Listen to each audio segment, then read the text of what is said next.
ஒரு அடி விட நீளமாக காய்க்கிற கோடை பீக்கனுங்க இது. இது ஒரு விதை கடையில் தான் வாங்கி ஊனுனேன்.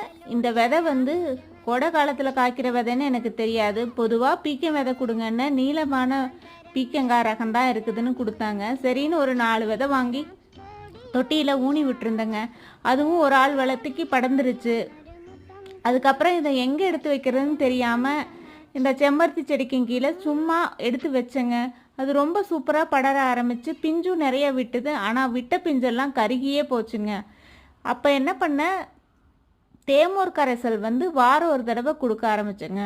தேமோர் கரைசல் கொடுத்த பின்னாடி கணுவுக்கு ஒரு பிஞ்சா இப்படி ஒரு முளத்துக்கு நீளமாக காய்க்க ஆரம்பிச்சிருச்சுங்க. இப்போ ரொம்பவே சூப்பராக செடி புல்லாக காயாக இருக்குங்க.